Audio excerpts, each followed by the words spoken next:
Welcome to Mastering Your Financial Life, hosted by Judy Heft, the founder and CEO of Judy Heft and Associates, Financial and Lifestyle Concierge. This year, she's celebrating 27 years in business. In every episode, Judy interviews professionals who help others successfully manage their financial lives.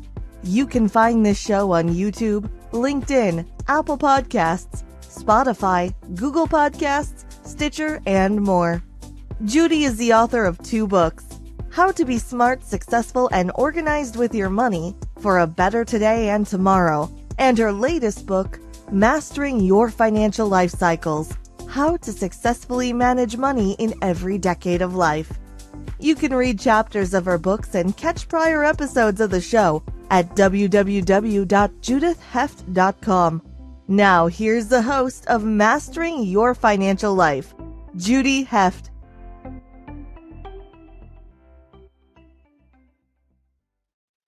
Hey, everybody. Welcome. I think we're at episode 67 of Mastering Your Financial Life. And today I'm so pleased to be here with Lauren Banyar Reich. Lauren is a PR specialist. She's the CEO and founder of LBR PR.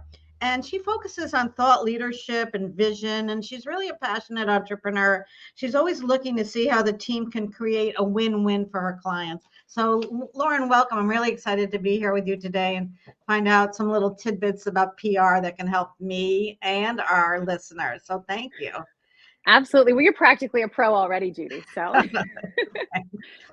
you've been in public relations your entire career. That's how you ended up there. You cut your teeth in public relations. I was reading on your bio. And so, explain what PR is, because I think a lot of people don't know what PR is. Is it just posting on social media every day? Is it being a thought leader? What really is it? And why is it so important? I love the level set, because I think that there are certain words that people use, especially in the marketing space, that people go, okay, yeah, I know what that means, but I don't know that we really do. So for purposes of that, public relations is essentially the practice of managing and sharing information either from an individual or an organization to the public or to, a variety of different audiences that will influence their perception of you, your brand, or your business. Thought leadership, which is really kind of our sweet spot at the agency, is about becoming that recognized expert in your field, really so you can leverage it to grow your business. I think that one thing to understand that PR isn't, is it isn't a sales funnel, and it isn't like a quick fix. It's kind of a long game plan, just like all of your other kind of marketing mix, right? You're not going to put one blog out or one podcast out and expect that to, expect everyone just to come running. It just doesn't work like that anymore. So public relations is one of those strategies, one of those pieces of your marketing mix. So it's really interesting that you said that about, people want it to be one and done. I know that, for over 20 years, I've been doing a lot of networking. And I know that some people think, they joined a networking group and they didn't get business, the first 5 minutes. So that's not working for them. And that's what they think. They need to go there and just pass their card out to everyone and hope that something's going to stick. And I think, in my experience, I think PR, the misconception of PR might be a little bit about that. And, what are some of the other misconceptions? Absolutely. So one of the other misconceptions, I think, is that, you're just going to pick up the phone and call the Wall Street Journal and tell them to write about us. That's what I love. Tell the Wall Street Journal, tell the New York Times to write about us. It doesn't work that way. I don't think it ever worked that way. We always joke that the media is really kind of our number one client, because if we don't have great relationships with the media, then we can't, serve our paying clients. So, you have to have that media and their end audience in mind. So, your website, not really news. Your expertise about, helping people with their personal financial challenges, that can be something that the press might be interested in. I think the other thing is that, that idea of going viral, or having, I have to say, I'm not too disappointed that Oprah's Favorite Things is now no longer a real proper thing, because any consumer client we ever had, any consumer product client we ever had would come into our office and say, you know what this would be perfect for? And we're like, don't say it. And they'd say, Oprah's Favorite Things. And we're like, yeah, because it's a really hard get, and it used to be that something like that, or a segment on the Today Show or a piece in the New York Times could kind of rocket you to success. But anymore, again, it's really about that momentum game. And as you mentioned, it's about being top of mind, not only, to your audience, but using the press to be top of mind to reach a new audience and kind of start to build that momentum of getting known as that go-to resource and that go-to expert in your field. Yeah. So then how do you position yourself? Do you need a PR agency such as yourself, or can the regular person like me get involved in, getting these CNN and the New York Times and the Wall Street Journal to find me? Is that possible, or do I need to have a campaign with a PR professional? Well, it is possible. I think that there's a lot of tips and tricks, and I do a lot of speaking on this, and I do a lot of soapboxing on this. Look, can keep in mind that, again, what is your expertise? What is your message? What is the thing that you can offer the press, whether it is a solution through a product or a solution through a service, or again, your own expertise? How can you be of service to the press? And if you come in with that orientation, you're going to have a better chance of getting that kind of, feature coverage. Haro, Quoted, things like that exist in the world. Because this is what we do, we have a better hit rate. But I think that there are definitely tips and tricks when you're writing a pitch, keeping it really short, keeping it really punchy. Again, answering that question. If you're trying to target a writer, let's say, that is, constantly covering a certain aspect, again, let's say of personal finance, right? And they're really geared in on family finances. You're going to be pitching them stories, ideas, maybe trends you're seeing in your own work that are going to be of value to them. So if you can really, again, keep that end audience of the reader, the audience, the viewers, or that press person in mind, and gear your message towards them, you're going to have a better shot at building that relationship and getting that kind of coverage. So it is possible to do it on your own. Possible, but slim, I think. I think it's always important to hire the right professionals, because, you know the right channels to go through, where to find people, you have the connections, you have the relationships. And, for someone coming in with a business and trying to figure all of that out ourselves, when that's not even our business, I'm not a PR person. I really don't know where to begin with that. So I think, ask me about personal finance and I can tell you anything you want to know. But when it comes to PR, that's not my unique brilliance like it is with you or other people in your area. So well, the truth is it's a lot of work, right? And as we've been talking about this whole time, it's that momentum building, right? So, if you are creating any sort of content, you have support in creating this podcast, right? You can't do it all by yourself. So you're right. I do think, we're a big fan of hiring professionals in our business as well. But if you're looking to dip your toe in, there are some tips and tricks to do it yourself.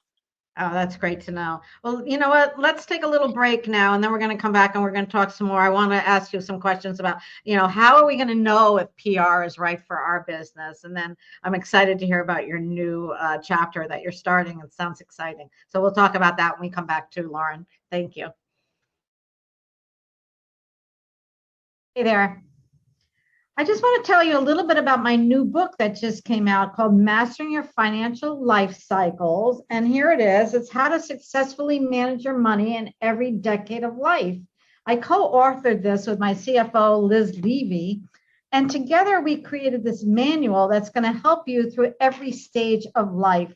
We talk about having a baby. We talk about young adulthood, pre-retirement, what to do when you're at that age of retirement. If you're contemplating divorce, do you need an estate plan? We cover all of these, each subject in a different chapter. And I really think that you're going to find this so helpful, because at the end of every chapter, we have checklists that you can look at and you can use, and they can be a guide for you.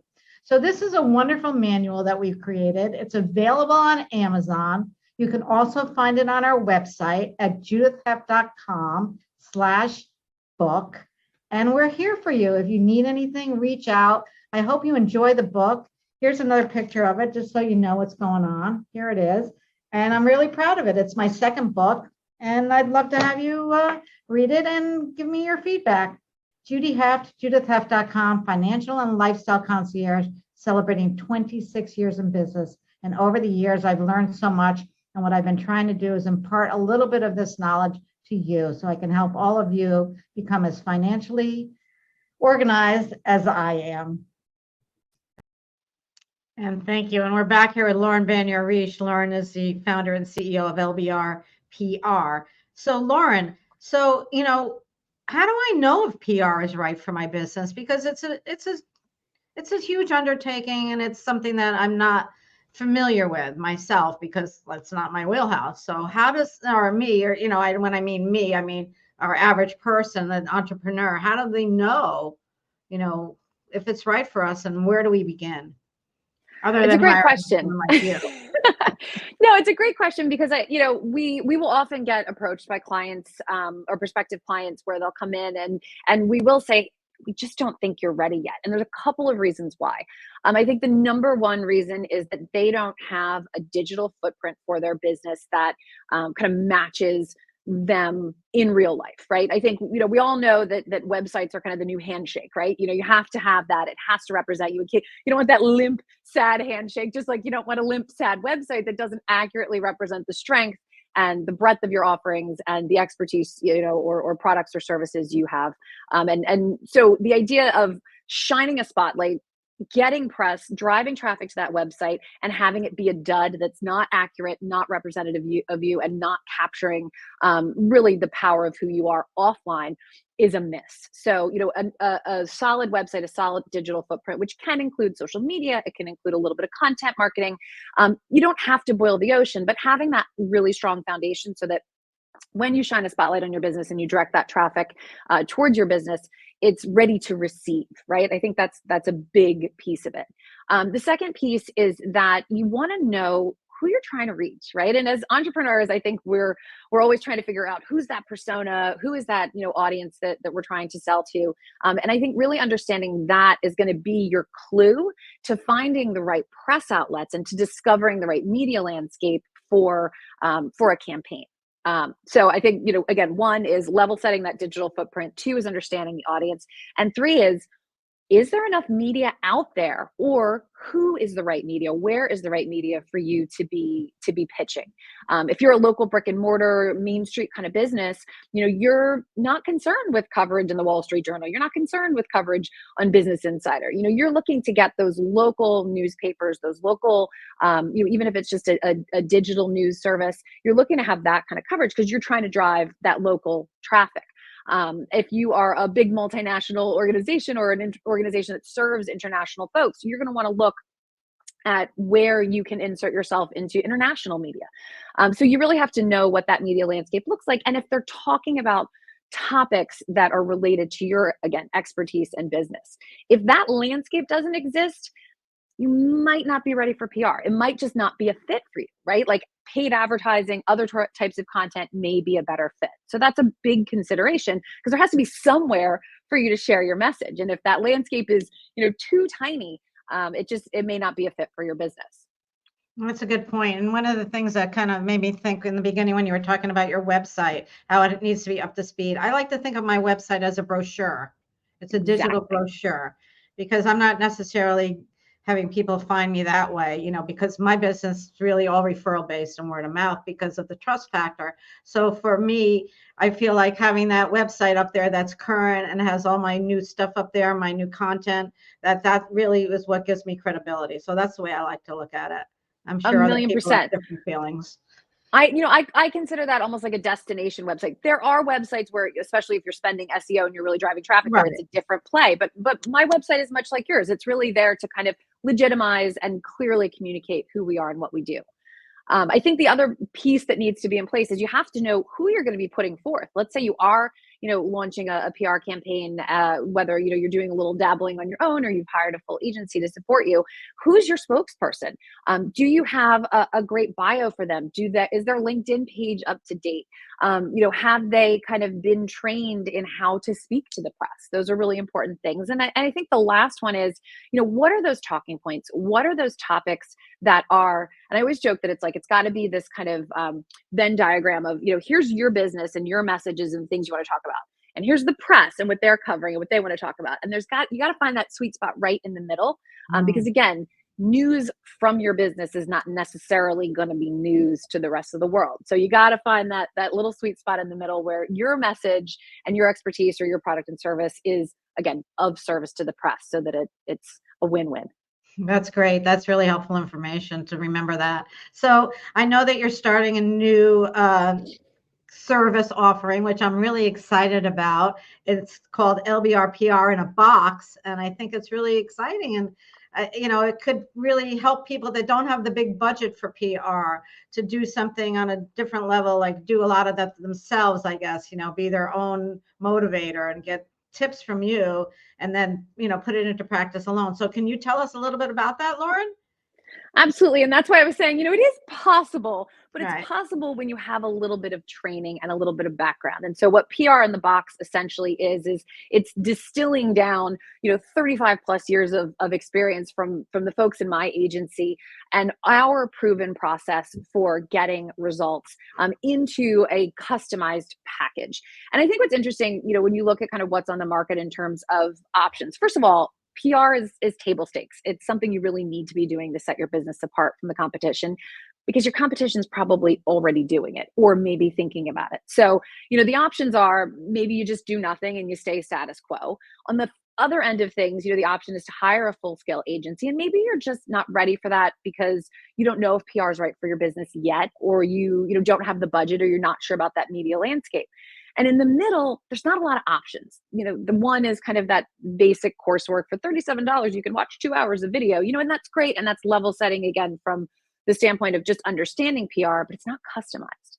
And then you have kind of coaching, and you have workshops, and you have things like that, in my humble opinion, always kind of end up being like upsells for the coach, or upsells for, well, buy this next package. And what we wanted to do is offer folks a one-time investment where we can really not only set the strategy with you and for you in really specific ways to your business, but also train you and your team. And of course, you, Judy, as the entrepreneur, are very busy. So you're probably not going to be the person who executes on it, but you have to be involved in the strategy. And so with our process, we take, all of your input into account to craft a completely customized strategy for your company that then can be executed by, a great right-hand person, an in-house marketing person, a fabulous VA. And they do that because we're handing you at the end of this a completely customized playbook that can actually have you pitching the press in like less than 30 days from starting with us. So we're super excited about it. Again, it's, I think, really about empowering business owners and skilling them up and skilling their teams up so that they can see what the opportunity looks like, and they're not leaving, those press placements and the ability to leverage PR and earned media on the table. I think that's I love the idea of it. I think it's really helpful for people that, have a less of a budget. And if you have a marketing VA or even a regular VA, they can help you implement it and figure it all out, especially if there's someone, even if they're not a marketing VA, if they're just your regular VA, maybe they've got a little style, they understand what looks good and what doesn't look good. So maybe, they can help you and save Well, money. and I'm not a fisherwoman, but I almost think of it as we're giving you kind of the rod, the reel, we're giving you the tackle box, we're giving you all the tools you need. We're giving you a couple of pitch letters. We're giving you everything so that you can go out and replicate that. And when we're giving that to you, we're also training you on the elements of, what an impactful pitch letter looks like. We've kind of, I don't want to say we have it down to a science, because it's always that art science mix, but we know what works because we've been doing this a long time. And so, this idea of sharing that information with folks so that they can do it themselves, we hope is really going to provide value. And I think, fits a unique spot that's kind of a gap in the market. Oh, I think it's great. It sounds really exciting. I'm excited to hear more about it too. So, Lauren, how can our listeners find you? Well, they can visit my website at lbrpr.com. They can check me out on LinkedIn. Those are our kind of two most active channels. The shoemaker's children have no shoes. So we're always focused on our clients and making sure that they're highlighted. So we need to probably get a little bit better at that in the new year. But website's a great way to reach us. And you can always send me an email at lreich@lbrpr.com. Well, that's great, Lauren. It's so great to talk to you. I'm sure that our listeners learned something from you today. I know I did. I want to hear more about the package. It sounds really exciting. Thank you. Absolutely. And one thing I will say is, keep in mind that when you generate PR, however you generate PR, or really any kind of content, you want to make it work hard for you, right? So and again, Judy, feel like I'm preaching to the choir because you are so good at this. But you want to leverage those media placements. You want to leverage those podcasts or podcast appearances, and you want to make them work for you by making sure they're on your website, making sure you're sharing them on social. I love a good signature line that says, check out our latest podcast episode, or check out our latest column on cnbc.com, or our latest feature. So, I think it's always about leveraging that content, leveraging those media hits, and making sure that even the people within your own networks see that and understand, that you're really a credible source. Well, that's great. That's great information. I know that one of the things that you helped me with a lot, and I try to remember it too, when you were looking at my LinkedIn profile to give me a cursory overview of it. And you said, comment, don't just hit likes. You have to comment, get yourself out there and comment. And I really try hard to do that. I don't do it all the time, far from perfect, but I think you have a lot of good tips and tricks, and hopefully our listeners will reach out to you and you can help some of them, figure out their PR strategies. So thanks, Lauren. Appreciate Thank you. you. Thank you for tuning into Mastering Your Financial Life, hosted by Judy Heft. You can read chapters of her books and catch prior episodes of the show at www.judithheft.com. Thank you for your positive comments and sharing this show with others.